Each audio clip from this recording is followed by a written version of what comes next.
이런 적은 지금 한 번도 없지 않았었나요? 하메네이 암살 같은 경우에도 AI가 동원됐다고 하더라고요. AI를 군사적으로 활용하는 나라와 그걸 활용하지 못하는 나라, 전쟁을 해보지 않더라도 AI 수준이 얼마나 고도화돼 있느냐에 따라서 전쟁의 승패를 가늠해 볼 수 있겠죠. 김정은이 미사일 버튼을 누르려는 순간 우리가 그걸 전자전으로 막을 수 있다. 저는 예. 별로 공감이 안 되는 게 불과 몇 년 전에 네. 국방부 주요 실급자와 현역 장성분들이 도대체 4차 산업혁명 시대랑 국방이랑 무슨 상관이 있냐고 뚱딴지 같은 소리를 한다고 했어요. 드론과 같은 장난감으로 전쟁을 하려고 하냐고. 그분들하고 다시 대화를 나눠보고 싶은 게 지금은 또 생각이 어떻게 바뀌셨는지 듣고 싶은데 사실 이번에 전쟁을 보면서 맨 처음에 미국이 48시간의 공습을 막 퍼부었잖아요. 막 1200곳, 2400곳 이런 곳들을 전부 다 군사적으로 타격을 했다라고 얘기를 했는데 그 중에 바로 이란 테헤란의 데이터 센터를 바로 쳤더라고요. 이런 적은 지금 한 번도 없지 않았었나요?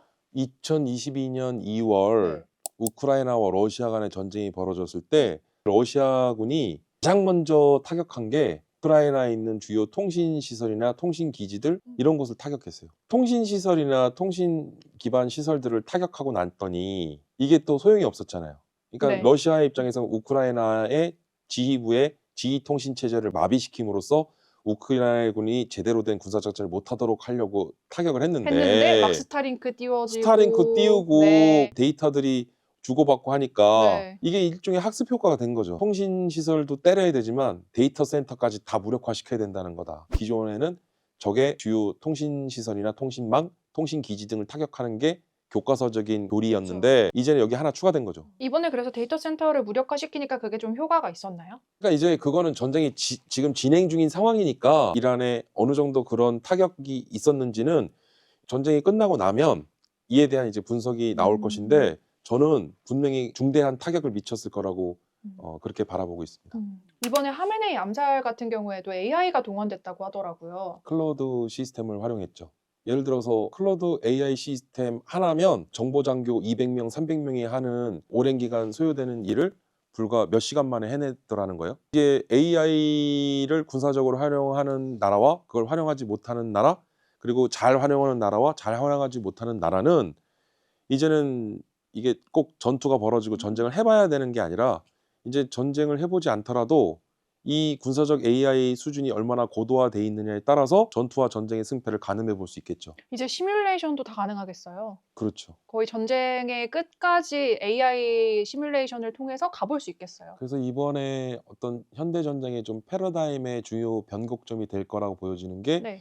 이제는 군사적 AI를 얼마만큼 활용을 잘 할 수 있느냐 없느냐가 앞으로의 미래 전쟁에서는 이게 주요한 관건이 될 것이다. 전쟁 얘기를 하면 저도 마음이 좀 불편하고 앞으로의 미래 전쟁은 또 얼마나 더 공포스럽고 끔찍할 것인지 생각하자면 저도 마음이 좀 무겁긴 한데 네. 어쨌든 우리 입장에서는 이런 부분들도 또 교훈을 삼아서 한국군의 국방 AI 군사적 활용에 대한 이런 대응이나 우리의 준비 뭐 이런 부분에 박차를 가해야 되지 않을까 싶습니다. 그쵸. 미군도 이렇게까지 활용하고 또 훈련을 하고 있는데요.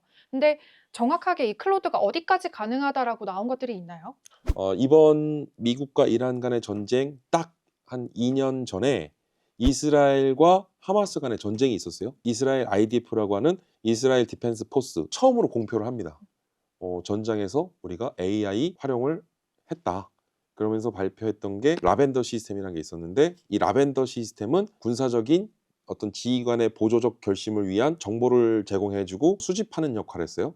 가령 하마스 무장대원을 살상하기 위해서는 적게는 10에서 15명, 많게는 15명에서 20명까지를 민간인 부수 피해를 허용했는데 하마스 고위 간부를 한 명을 살상하는 데는 민간인 부수 피해를 100명까지 허용했다는 것이죠. 그게 벌써 몇 년 전이잖아요. 그렇죠. 지금의 클로드 시스템으로는 그 민간인 부수 피해의 허용 범위를 획기적으로 줄였을 거라고 봐요. AI 군사적 활용의 라벤더 시스템의 경우에는 복잡한 전장 환경에서의 수많은 전장 데이터나 정보들을 빠르게 수집해서 분석하는 역할을 했다면 지금의 클로드는 이보다 훨씬 더 빠른 속도와 방대한 정보들을 단순히 수집 분석으로만 끝나는 게 아니라 이에 대응하는 작전 개념을 기획 설계하고 수립해서 실행하는 단계까지 스스로 해낸 거 아니냐. 와, 그렇게 되면 진짜 AI가 전쟁 지휘부가 되는 거예요. 그래서 AI 사령관이라는 말이 나온 게 지금의 미국과 이란 전쟁을 AI 전쟁이라고 하지만 사실 이란의 AI와 미군의 군사적 AI가 충돌한 게 아니라 미군의 압도적인 그런 클로드 시스템이 전쟁을 주도하고 있다. 혹시 그럼 이런 AI 전 우리한테도 사실 먼 이야기가 아닌 게 북한만 해도 드론을 엄청난 속도로 개발을 하고 있고 초음속 미사일도 개발했다. 이번에도 계속 김정은이 바다 나가가지고 떨어지는 거 계속 구경하고 있잖아요. 이만큼 우리가 발전을 하고 있다. 우리가 생각하는 것보다 북한의 미사일 시스템이 발전하는 속도가 너무 빠르단 말이죠. AI 전에 대해서는 어떤가요? 북한도 사실은요. 뭐 제가 이렇게 얘기하면 또 막 댓글에 북한 찬양 고모했다고 뭐 이런 얘기 쓸까 봐 두려운데 북한이 좀 부러운 게 있어요. 북한은 부러워요? 군사과학 네. 기술자들을 굉장히 우대합니다. 북한도 사실은 이러한 군사과학 기술에 대한 관심과 집중적인 투자를 이어가고 있는데 이제 가장 대표적인 게 이제 사이버전이죠. 사이버전 능력에 있어서만큼은 북한의 능력을 우리가 너무 과소평가해서는 안 될 것 같다.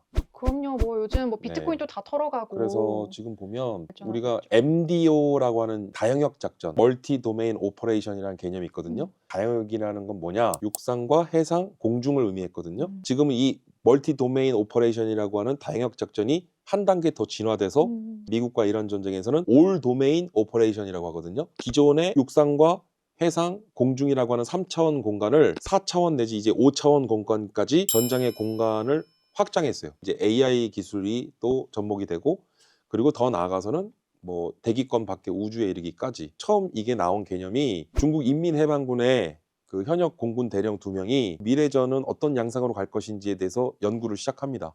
그래서 이제 이것을 초안전이라고 했는데 제한하지 않고 초월한다는 뜻이에요. 아, 전쟁. 초나라와 한나라인 줄 알았어요. 그래서 지금 이제 아마 대부분이 초안전? 그러면 네. 이제 과거 중국의 초안지 뭐 네. 그런 생각을 하실 것 같은데 그런 뜻은 아니고 초안전은 제한하지 않고 초월하는 모든 전투와 전쟁에 대한 개념으로 설명을 하는데 여기엔 이게 이 모든 개념이 다 들어갑니다. 앞으로의 뭐 AI 활용이라는 것이 단순히 우리 일상의 생활 공간에서만 활용되는 게 아니라 군사적 영역에서도 수단과 방법이 될 거다. 지금 그걸 보여주고 있는 거죠. 사실 옛날에 제가 한 몇 년 전이었어요. 어떤 고위급 간부를 만났는데 하시는 말씀이 만약 김정은이 이렇게 미사일 버튼을 누르려고 하면 미사일 버튼을 누르려는 순간 우리가 그걸 전자전으로 막을 수 있다. 사이버 공격으로. 이런 얘기를 하셨거든요. 저는 예. 별로 좀 공감이 안 되는 게 오. 제가 불과 몇 년 전에 네. 국방부와 방위산업청에서 주관하는 뭐 세미나에서 기조발제를 했는데요. 산업혁명과 드론 이야기를 했더니 그때 국방부 주요 실국자와 현역 장성분들이 도대체 4차 산업혁명 시대랑 국방이랑 무슨 상관이 있냐고 아, 뚱딴지 같은 소리를 한다고 했어요. 그리고 드론 이야기를 했더니 드론과 같은 장난감으로 전쟁을 하려고 하냐고 저를 굉장히 비아냥을 했는데 당시 그 고위 장성분들이나 주요 실국자들이 아직도 현직에 계시거든요. 아, 그분들하고 다시 대화를 나눠보고 싶은 게 지금은 또 생각이 어떻게 바뀌셨는지 듣고 싶은데 일부는 동의할 수 있고 일부는 좀 동의가 어려운 게 예를 들어서 지금 미군이 고도의 첨단 전략 자산들을 갖고 있지 않습니까? 네. 감시 정찰 자산들. 쉽게 얘기하면 이제는 고고도 상공의 이제 대기권 밖에서도 그 군 정찰 위성으로 가령 김정은의 손바닥에 손금까지 볼 수 있다고 하거든요. 국가 이익을 수반하는 가장 중요한 원천은 국력에서 비롯되는데 근데 이 국력은 우리가 기존에는 경제력이나 군사력을 놓던 게 여기에 하나 추가된 게 기술력까지. 그래서 이 삼위일체를 이제는 오늘날 온전한 국력을 평가하는 주요 3대 지표로 이야기를 하는데 이제 기술 패권 시대가 된 거예요. 그러니까 기술의 우위에 따라서 전쟁과 전투도 승패가 갈리더라. 그래서 이제 그만큼 첨단 기술이 중요해진 거죠. 거기에 대한 투자도 그만큼 사실 따라줘야 되는 게 맞는 거고. 근데 사실은 우리 한국군은 국방 AI가 중요하다는 점은 분명하게 인식하고 있어요. 그건 좀 다행인 것 같은데 국방 AI를 개발하고 이걸 제공하는 방산업체 입장이 있고 그다음에 이 국방의 AI를 이제 운용 사용하는 최종 엔드 유저인 우리 군이 있는데 국내 방산 주요 굴지 회사의 뭐 대표님이나 뭐 이런 분들을 만나면 네. 국방 AI를 개발하려고 해도 이 국방 AI에 대한 개념 정립이나 이를 제대로 디파인을 안 해주니까 도대체 우리 군이 요구하는 국방 AI가 뭔지를 모르겠다는 거예요. 오. 첫 번째, 모호하다는 거죠. 도대체 우리 군이 필요로 하는 국방 AI가 무엇인지를 그것부터 좀 정립을 해달라. 그리고 두 번째, 국방 AI를 하려고 하니 그럼 군사 정보나 군사 데이터를 받아야 되는데 네. 왜냐하면 AI라는 건요 빅데이터 기반이에요. 다 데이터 데이터가 싸움이죠. 없으면 AI가 무용지물입니다. 네. 근데 문제는 우리 군이 군사 정보나 군사 자료는 다 민감 정보고 이제 공유가 안 된다고 하니까 우리 방산업체는 국방 AI를 하고 싶어도 지금 못하는 상황이에요. 근데 그걸 사실 민간 업체에 줄 수는 없는 거 아닌가요? 팔란티어나 네. 엔트로픽이 다 민간 기업입니다. 우리 군은 우리 이 국방 AI를 개발하는 개발 업체들의 속내나 사정, 그 상황은 몰라요. 알려고도 안 하고 알고 싶지도 않고 그냥 우리 군은 우리가 쓰고 싶은 국방 AI를 요구하면 그냥 만들어줘 이거예요. 그럼 우린 잘 쓸 테니까. 맛있는 밥상을 차려주려고 해도 씨앗을 뿌려서 곡식이 벼가 자라면 이걸 추수를 해서 정미를 해주고 쌀을 또 씻어서 불려주고 또 맛있게 밥을 지어줘야 되는데 우리 군은 그런 생각을 안 하고 그냥 밥상만 차려주길 바라는 거예요. 오늘 얘기하면 내일 당장 그런 맛있는 밥상을 지어줄 수 있는 상황이 아니라는 걸 설명해줘도 이해를 잘 못하더라고요. 그래서 아직 우리가 국방 AI에 대한 그 업계와 우리 군의 약간 괴리 그런 부분들부터 좀 절충을 해 나가야 되는데 다들 열심히는 해요.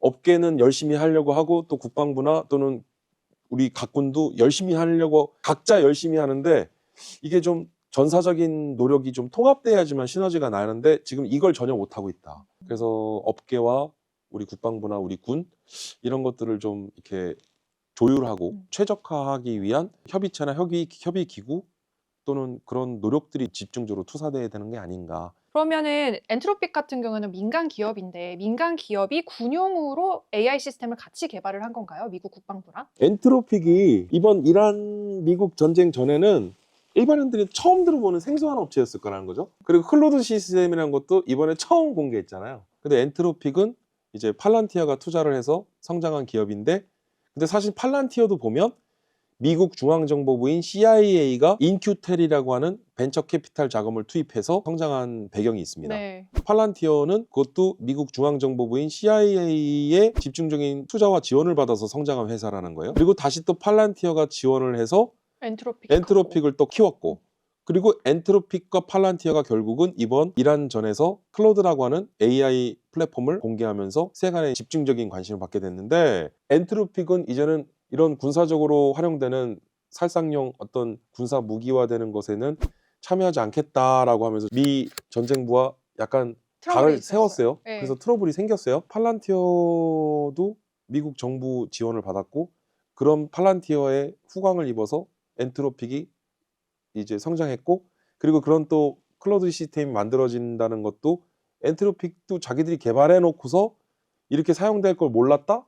모르지 않았을 거라는 거죠. 그런 순진한 생각을 안 한다는 거죠. 엔트로픽이 이제 세간에 이렇게 집중적인 조명과 또 관심을 받게 되면서 이런 노이즈 마케팅을 적극 활용하고 있는 거 아니냐 이런 생각도 들기도 해요. 오늘날 이러한 현대전이나 앞으로의 장차 미래전은 이러한 민간과 국방의 그 경계와 영역이 급격히 허물어지는 현상이 더욱더 가속화될 거라고 보여지는 거죠. 앞으로 이제 민간 기업과 국방부를 딱 따로 칼로 떼어놔서 무자르듯이 볼 수는 없다라는 거예요. 어떤 2022년 우크라이나 러시아 전쟁에서 보면 스타링크는 민간 위성 기업이고 한 번도 군사용으로 활용되거나 군사작전에 동원된 적이 없었고 순수 민간 기업인데 민간 사업자인데 군사용으로 활용됐다는 거예요. 그러니까 이제 이런 시대에 우리가 살고 있다는 거죠. 그러니까 아까 하신 말씀이랑 연결되네요. 방산 업체들한테 이 데이터들을 오픈하면 안 되는 거 아닌가라는 건 사실은 너무 보수적인 생각이었던 거죠.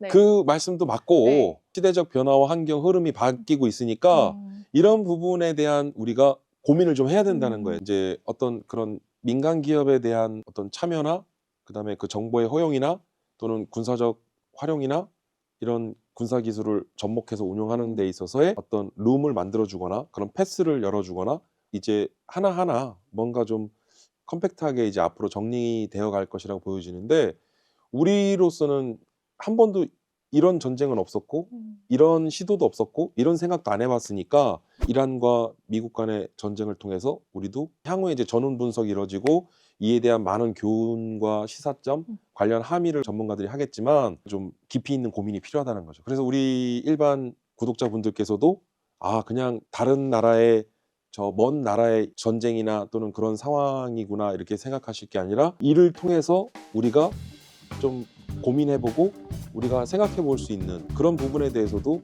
좀 진지하게 고민을 해봐야 될 것 같습니다. 그렇네요, 진짜. 네, 네, 오늘 나와주셔서 너무 감사합니다. 네 감사합니다.